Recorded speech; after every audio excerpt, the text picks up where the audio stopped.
నమస్తే, welcome to it's TV. నేను సిరాజ్. పశ్చిమ ప్రకాశం జిల్లాలో అత్యంత కీలకమైనటువంటి ప్రాజెక్ట్. దశాబ్దాలుగా అక్కడి ప్రజలు, ఆ ప్రాంత వాసులు కలలుగన్నటువంటి ప్రాజెక్ట్. ఈ నెల 22న ట్రయల్ రన్ నిర్వహించబోతున్నారు వెలిగొండ ప్రాజెక్ట్కి సంబంధించి. దాదాపు ఒక 43.5 టీఎంసీలు, 23 మండలాలకు, వందలాది గ్రామాలకు ఉపయోగకరంగా ఉండేటువంటి ఒక అత్యంత కీలకమైనటువంటి ప్రాజెక్టులో ఒక ముందడుగుగానే భావించాలి. కానీ ఈ దశాబ్దాలుగా అక్కడ పడుతున్నటువంటి ప్రజల యొక్క వేదనను, ఈ తాగునీరు, సాగునీరు అందించేటువంటి కీలక ప్రాజెక్ట్ అయితే ఒక కీలకమైనటువంటి దశకు తీసుకెళ్లేటువంటి అవకాశం ఉంటుంది అనేటువంటి వాదన బలంగా వినబడుతుంది. గతంలో నిర్మించినటువంటి పద్ధతులు, ప్రజెంట్ ప్రభుత్వం దీనిపైన తీసుకుంటున్నటువంటి స్టాండ్, అక్కడ రైతులకు సంబంధించినటువంటి R&R ప్రాజెక్ట్కి సంబంధించినటువంటి అంశం, భూ నిర్వాసితులకు సంబంధించినటువంటి అంశాలు, ఈ మొత్తాన్ని బేరీజ్ వేసుకున్న తర్వాత ఈ ప్రాజెక్టు యొక్క లాభదాయక అంశాలు మరోసారి చర్చకు వచ్చాయి. ఇదే అంశంపై నాతో పాటుగా విశ్లేషణ చేయడానికి ప్రముఖ రాజకీయ విశ్లేషకులు కేఎస్ ప్రసాద్ గారు అందుబాటులో ఉన్నారు. ప్రసాద్ గారు నమస్తే. సో పశ్చిమ ప్రకాశం ప్రాంతానికి అత్యంత కీలకమైనటువంటి ప్రాజెక్ట్ వెలిగొండ ప్రాజెక్ట్. సో 22న ట్రయల్ రన్ నిర్వహించబోతున్నారు. సో మీరు ఎలా చూస్తారు ఈ ప్రాజెక్ట్? ఈ ప్రాజెక్ట్ ఆల్రెడీ జాతికి అంకితం చేసిన జగన్మోహన్ రెడ్డి మాకు కనబడతాడు. ఓకే. ఎందుకంటే ఇది దగ్గర 4.473 లక్షల ఎకరాల భూమికి వరప్రదాయాన్ని అనుకున్నాం. ఒక టన్నల్ వర్క్ కంప్లీట్ అయింది. ఆ టన్నల్ వర్క్తో ఆల్మోస్ట్ 2.5 lakhs ఏకర్స్ ఆఫ్ లక్షల ఎకరాలకి పంట నీరు అందుతుంది. అలాగే అప్ టు కడప దాకా దీని ప్రాజెక్ట్ కనుక సక్సెస్ఫుల్గా కంప్లీట్ అయితే ఆల్మోస్ట్ కడప దాకా, నెల్లూరు, ప్రకాశం జిల్లాలో మార్కాపురం, ఇవన్నీ మ్యాక్సిమం 30 మండలాల పైచిలుక సక్సెస్ఫుల్ వాటర్ని, అంటే తాగునీరు, సాగునీరు రెండిటికి వరప్రదాయం అనుకుంటాం. బేసిక్గా మనకి 2 ఉన్నాయండి. ఒకటి గోదావరి అండ్ కృష్ణ. ఈ 2 నదులు మనకి ఈ జీవనదుల ధర్మం అనే రాష్ట్రం కాస్త సుభిక్షంగా కలకలాడుతుంది. సో ఇక్కడ మీరు ఎంత అవునన్నా కాదన్నా ఈ కృష్ణా జలాలు మహానుభావుడు నీలం సంజీవ్ రెడ్డి శ్రీశైలం ప్రాజెక్ట్ నుంచి, తర్వాత నాయర్ సార్ నుంచి మిగిలింది వెలిగొండ ప్రాజెక్ట్ అనుకుందాం, పూల సుబ్బయ్య గారు వెలిగొండ ప్రాజెక్ట్. ఇక్కడ మనకి కృష్ణా నదికి రేరెస్ట్ ఫినామినా ఫ్లడ్స్ రావడం. ఆల్రెడీ బ్రిజేష్ ట్రిబ్యునల్ ధర్మం అని పోతిరెడ్డిపాడు హెడ్ రెగ్యులేటర్ నుంచి కాస్త వాటర్ కొంచెం తెలుగు గంగ ప్రాజెక్ట్ త్రూగా అప్ చెన్నై అనుకోండి, లేదా రాయలసీమ అనుకోండి, కొంత సస్యశ్యామలమైన మాట ఉదంతం వాస్తవం. రామారావు గారు ఆయన నుంచి మొదలెట్టుకుంటే, తర్వాత మళ్ళీ రాజశేఖర రెడ్డి గారు హెడ్ రెగ్యులేటరీ తుమ్ములు సైజు పెంచడం, దీనివల్ల కొంత retention of water Brijesh tribunal ఇచ్చిన దీన్ని కొంచెం సత్ఫలితాలు సద్వినియోగపరుచుకుంటుంది. దగ్గర వెలిగొండ ప్రాజెక్టు డెఫినెట్గా యాడెడ్ కాంపనెంట్. ఓకే.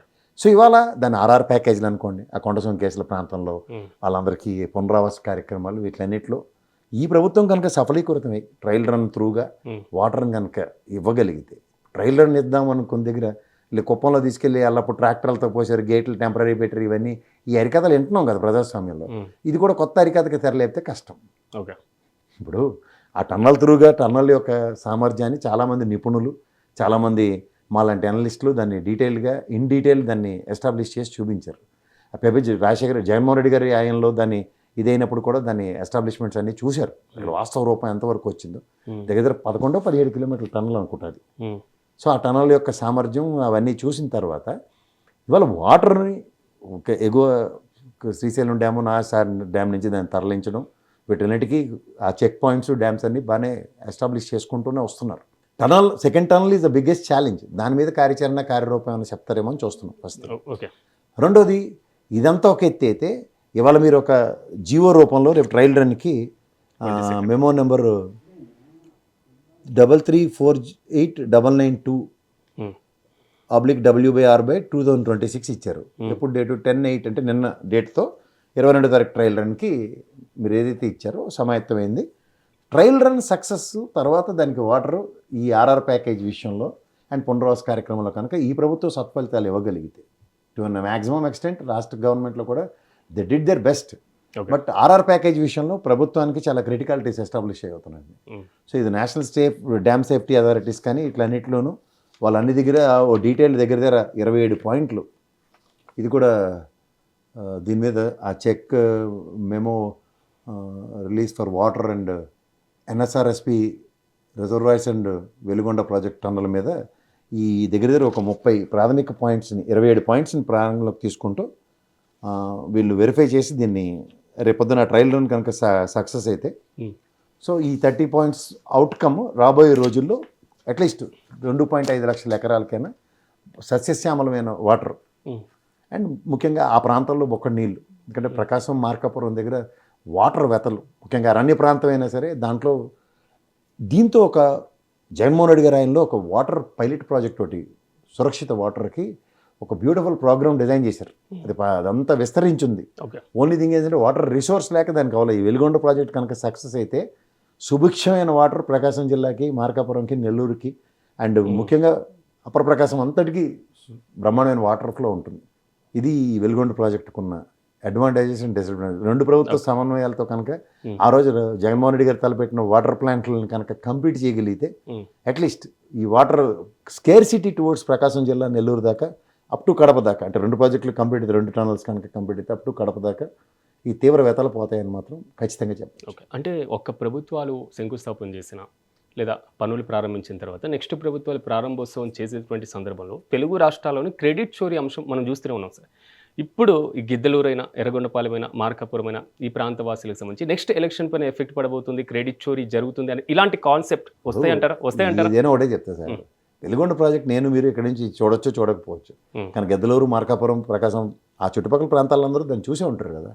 అండ్ దాని వర్క్ ఏమవుతుంది, ఏ కెపాసిటీతో వస్తుందో, అయితే కొండ సుంకేశ్వర గ్రామం నుంచి ప్రజలను తరలించే కార్యక్రమం, పునరావాస కార్యక్రమం.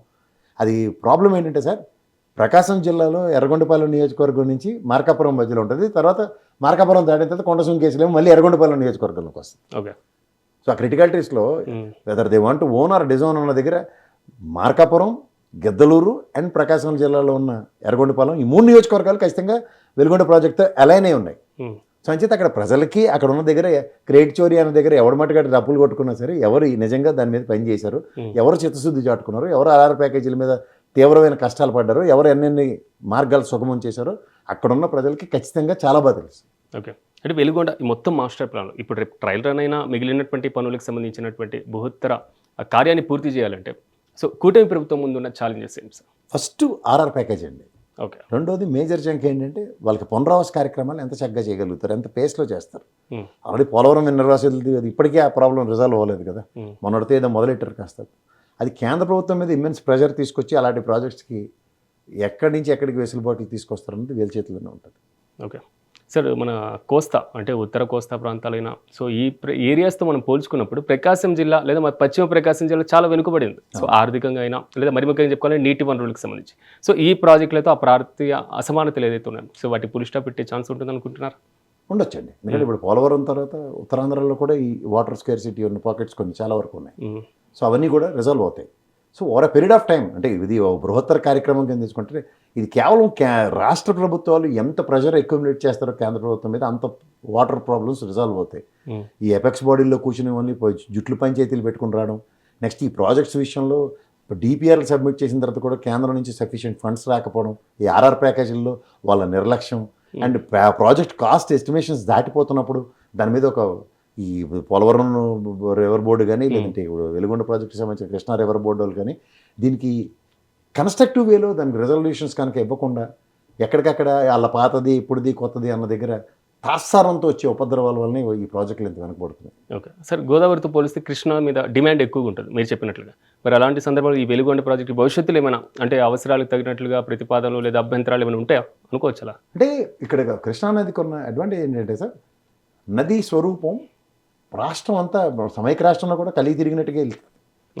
ఇప్పుడు శ్రీశైలం కుడికట్టు ఎడంగట్టు అన్న దగ్గర మన కేటగిరీలుగా అప్ టు నాగార్జున సాగర్ దాకా అయితే సస్యశ్యామలం చేయడానికి చాలా బ్రహ్మాండమైన వెసులుబాట్లు తీసుకున్న కృష్ణానది పరివాహక ప్రాంతం.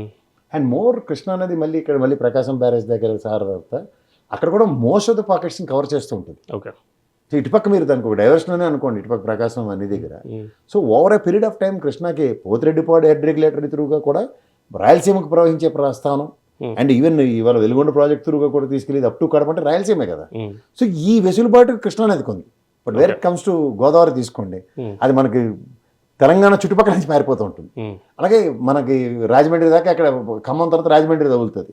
సో రాజమండ్రి ఖమ్మం తర్వాత రాజమండ్రి నుంచి మళ్ళీ గోదావరిలో కలిసిపోయేదాకా సముద్రంలో కలిసేదాకా అడ్వాంటేజ్ మ్యాక్సిమం సౌత్ పాకెట్కే ఉంది లేదా ఆంధ్రాకి.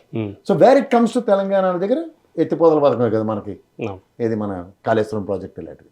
సో అంచేత మనకి చుట్టుపక్కల వాటర్ ఉన్నది ఎంత సఫిషియెంట్గా ఎస్టాబ్లిష్ చేసుకుంటున్నాం మన దగ్గరే రెండు రాష్ట్రాలకి బిగ్గెస్ట్ ఛాలెంజ్. అందుకని వెళ్ళి ఓకే సార్, ఫైనల్గా నల్లమల సాగర్ అంటే ఇప్పుడు ఉన్నటువంటి ఈ వెలిగొండ ద్వారా ఒక కీ రోల్ పోషించబోతుంది. కానీ పోలవరం నల్లమల సాగర్ అనేటువంటి ప్రాజెక్ట్ కేంద్రం నుంచి వచ్చిన రిజల్ట్ మీరు చూశారు.